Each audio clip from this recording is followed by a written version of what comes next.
Assalamualaikum warahmatullahi wabarakatuh.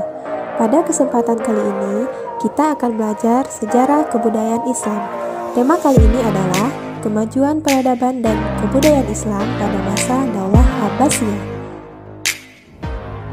Tujuan pembelajaran kita kali ini yakni untuk mengetahui kemajuan peradaban dan kebudayaan Islam pada masa Daulah Abbasiyah di bidang ilmu pengetahuan, administrasi pemerintahan, politik dan militer, ekonomi, seni budaya, dan sastra.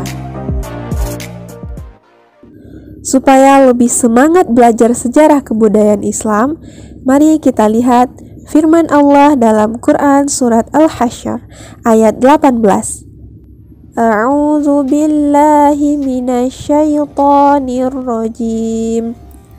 Bismillahirrahmanirrahim.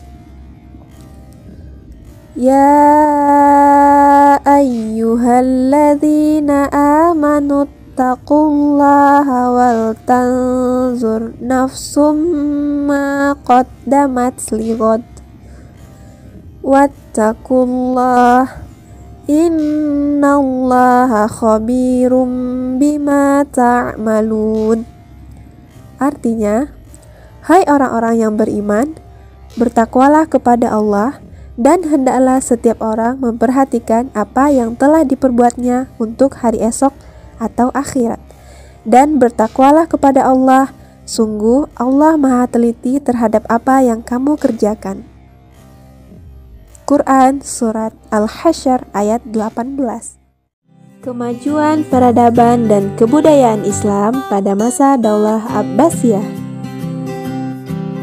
Setelah runtuhnya Daulah Umayyah, maka berdirilah Daulah Abbasiyah.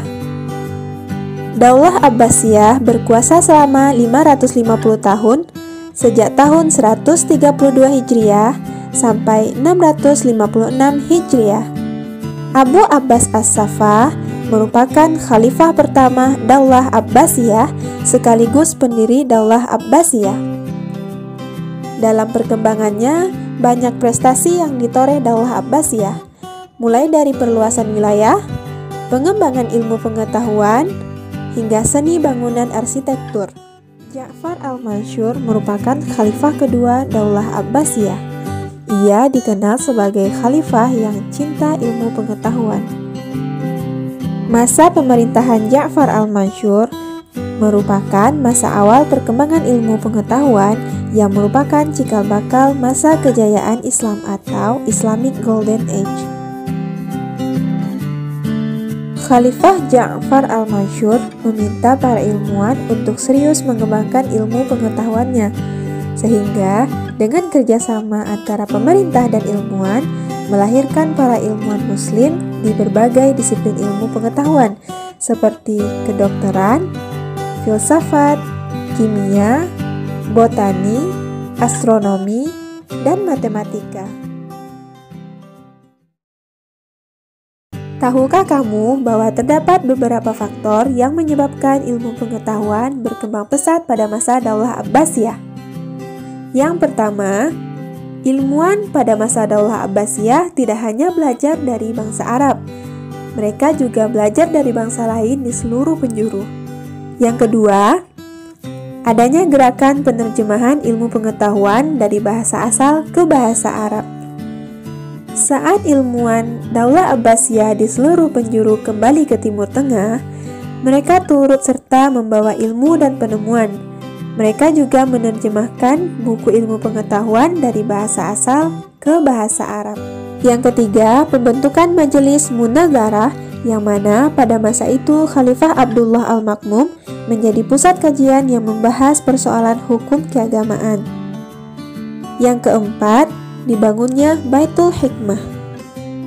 Sekitar abad ke-8 dibangunlah Baitul Hikmah. Bait al-Hikmah dalam bahasa Indonesia kita kenal sebagai Rumah Kebijaksanaan atau House of Wisdom.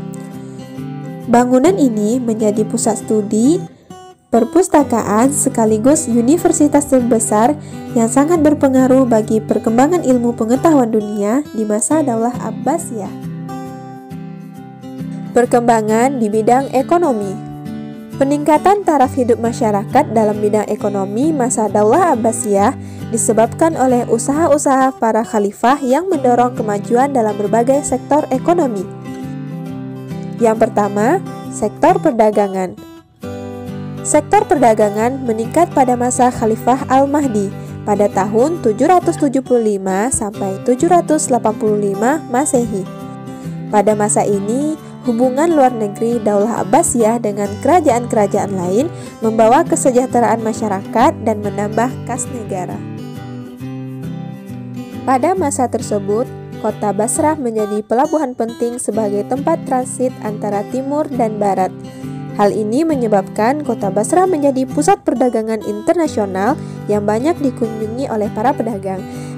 Hal ini mendatangkan banyak kekayaan untuk Daulah Abbasiyah. Yang kedua, sektor industri. Khalifah Daulah Abbasiyah mendorong masyarakatnya untuk berlomba-lomba dalam industri dan pengolahan. Banyak kota dibangun untuk pusat industri, seperti kota Basrah yang menjadi pusat industri gelas dan sabun, kota Kufah yang menjadi pusat industri tekstil, dan kota Syam menjadi pusat industri keramik. Ketiga, sektor pertanian. Salah satu upaya yang dilakukan Khalifah Daulah Abbasiyah di sektor pertanian adalah membangun bendungan dan irigasi dengan tujuan untuk meningkatkan hasil produksi pertanian. Penertiban administrasi pemerintahan. Salah satu usaha dalam membangun peradaban emas terjadi pada bidang administrasi pemerintahan.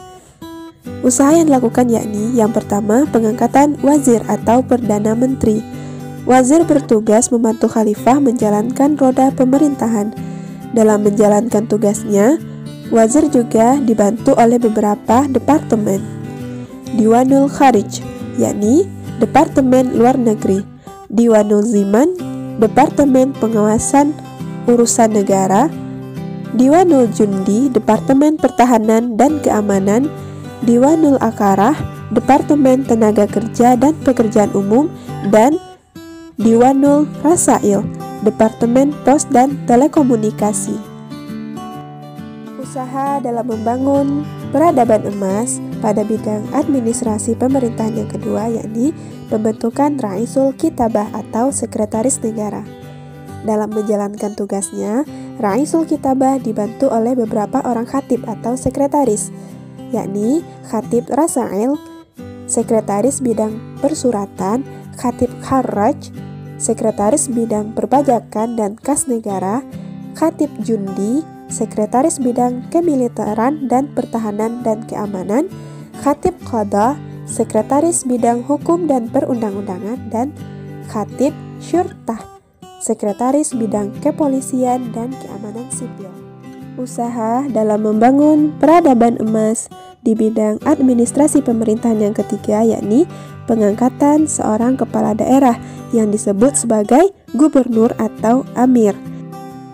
Di bawah gubernur juga dibentuk kepala desa yang disebut Syekhul Qaryah. Pemerintah pusat, amir, dan Syekhul Qaryah melakukan koordinasi untuk menjaga wilayah Abbasiyah.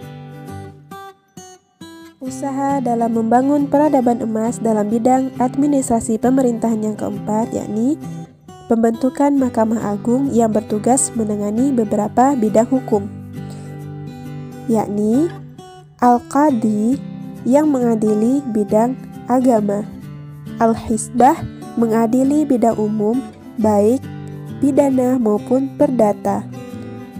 Selanjutnya, An-Nazar fil Mazalim, yakni pengadilan tingkat banding setelah pengadilan Qadi dan Hisbah. Perkembangan bidang politik dan militer.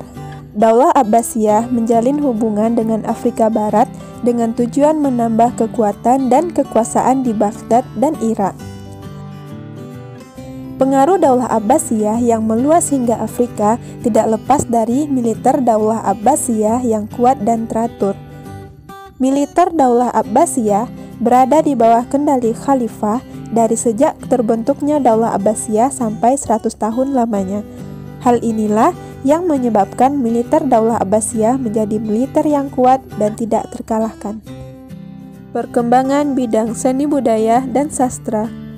Perkembangan bidang seni budaya dan sastra pada masa Daulah Abbasiyah semakin meningkat setelah terjadinya asimilasi atau pertukaran budaya antara bangsa Arab dengan bangsa lainnya seperti Yunani, India, Bizantium, dan Persia. Salah satu bentuk perkembangan seni arsitektur Daulah Abbasiyah adalah kota Baghdad yang didirikan pada masa Khalifah Ja'far al-Mansur. Dapat kita lihat ya, kota Baghdad berbentuk bundar hingga disebut kota bundar atau Al-Mudawwarah. Nah, udah tahu kan perkembangan peradaban Islam masa Daulah Abbasiyah? Yuk kita simpulkan. Peradaban Islam semakin berkembang setelah berdirinya Daulah Abbasiyah. Kemajuan tersebut tidak terlepas dari kebijakan khalifah dan adanya proses asimilasi atau pertukaran budaya antara bangsa Arab dan bangsa lainnya. Hal ini menyebabkan perkembangan ilmu pengetahuan yang dapat dilihat dari munculnya ilmuwan muslim di berbagai disiplin ilmu. Administrasi pemerintahan serta politik dan militer juga berkembang pesat. Hal ini ditandai dengan teraturnya administrasi pemerintahan dan adanya militer yang kuat hingga kekuasaan Daulah Abbasiyah semakin meluas. Ekonomi juga berkembang pesat pada masa Daulah Abbasiyah. Hal ini dapat dilihat dari banyaknya industri di berbagai wilayah. Perkembangan bidang ekonomi ini juga dilihat dari kemakmuran para petani yang disebabkan oleh kebijakan-kebijakan para khalifah.